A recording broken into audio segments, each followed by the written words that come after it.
Hi everyone. So it's been a while. Lots of cool stuff going on lately.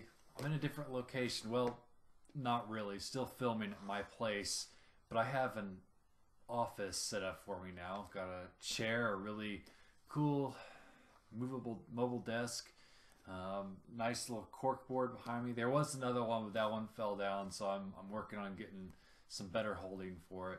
So this will be where I shoot my YouTube videos from now on primarily because I think this is more interesting. And two, when I do it out in the living room, I tend to get interrupted sometimes. Also, some of you may have noticed I set up a website. That's right. Guess who's got two thumbs and launched a website? This guy. So I'll post that link below. It's got all sorts of cool stuff there. I'm planning on posting events on there. There's links to my book. There's even sample pages for it for those of you that are curious about my work. You can read the first two chapters of Phantom Lock the Lost for free on my website. I highly recommend checking it out. I've spent a little while on it, and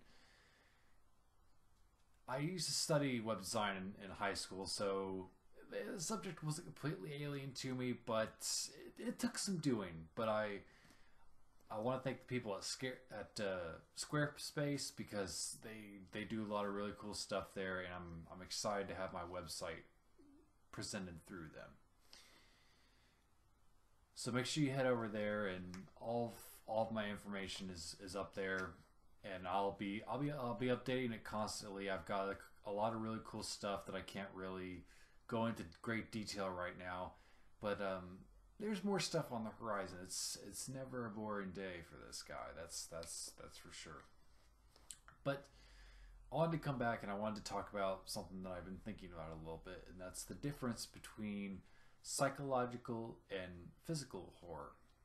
So there's a lot of levels to horror, and the two that I just mentioned aren't the only ones, but they're the two that I kind of want to get into. There's all sorts of different studies because of all the different horror films, books, what have you. And for me, all the subjects are so interesting. And but I think there are two different ones that are worth talking about. And like I said, it's physical and psychological horror. Now, it's not as cut and dry as physical horror is this one certain thing and it can't have any psychological at all.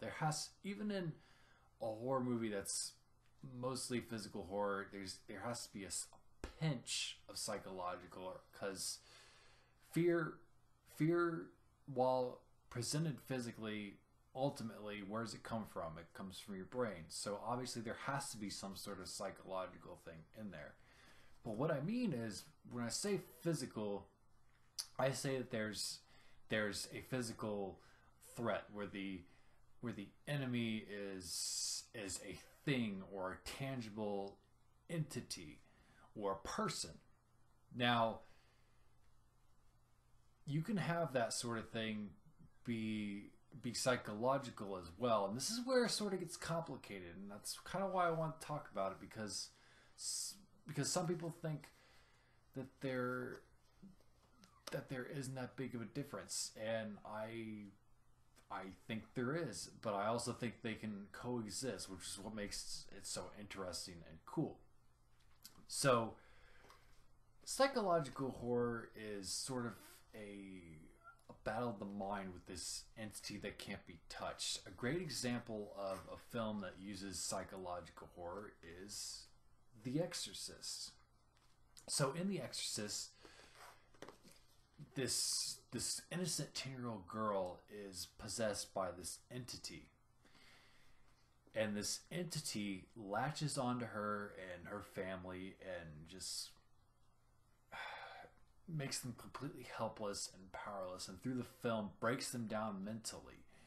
So the family has to resort to bringing in these priests, and these priests don't fight the entity with guns or spells or anything like that. They combat it with faith, with conversation, and belief, all sorts of other things. So although there's the girl sort of transforms, and like I said, there has to be some sort of physical aspect to it, just a smidge. But The Exorcist is mostly psychological, because even though you have the girl is not the villain in the film.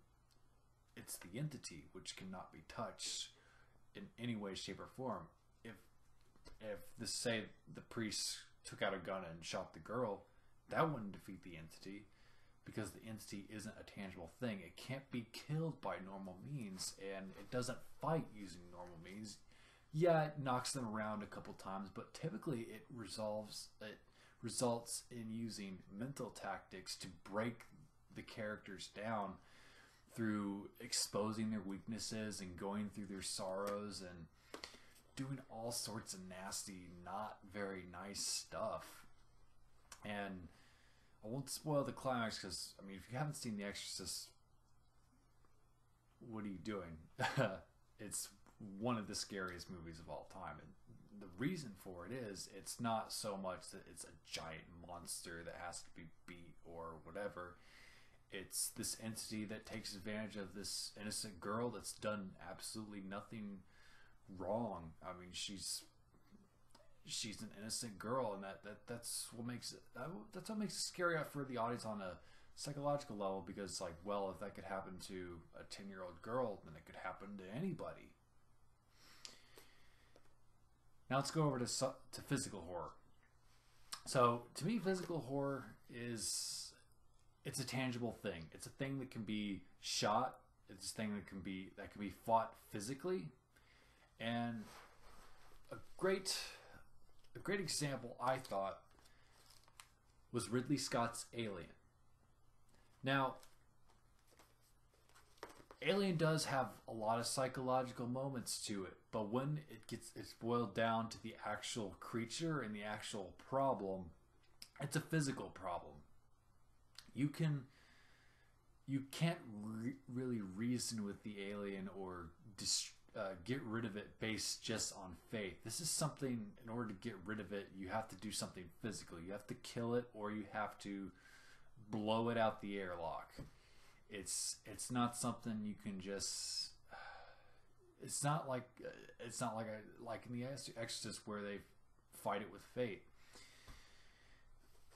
There are a lot of scare tactics done by the alien, because it's a hunter, it's a survivalist, but it's a physical being. It's there. It's something that's tangible and something that you can touch.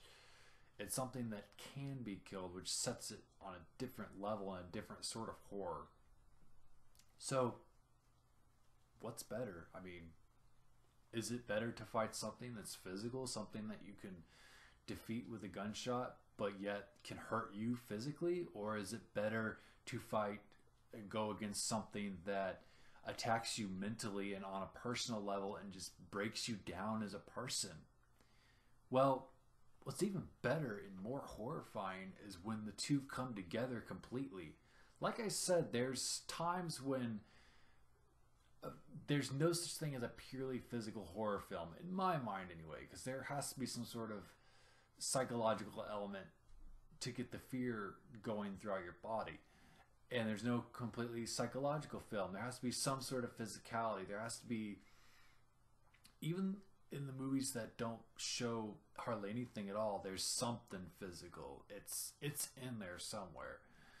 Whether it's the reaction of the main characters, or whether it's just a simple thing like something falling onto a person but not seeing what was there.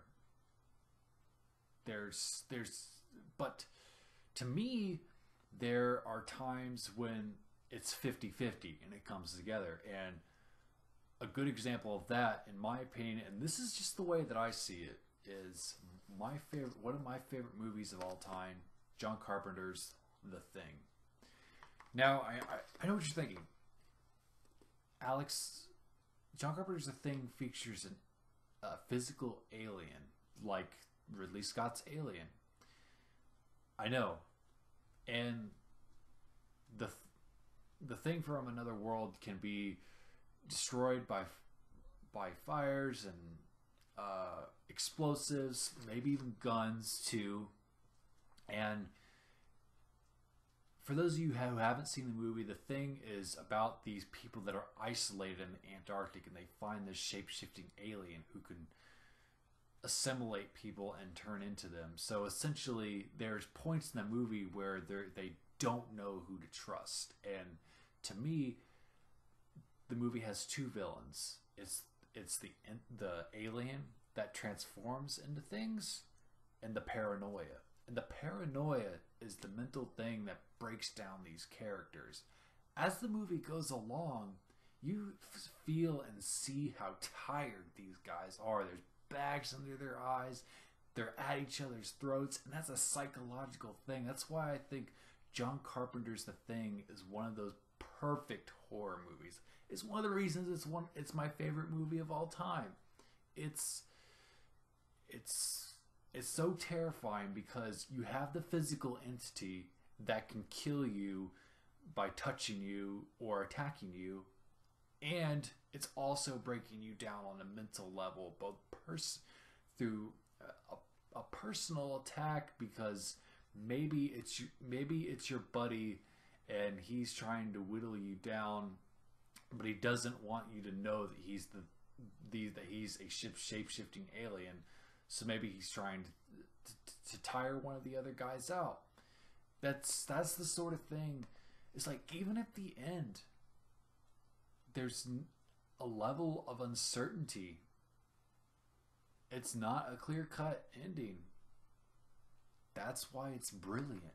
That's why the two, physical and psychological, that's why when they're utilized correctly together, they can make something that's completely terrifying because it attacks you on both levels.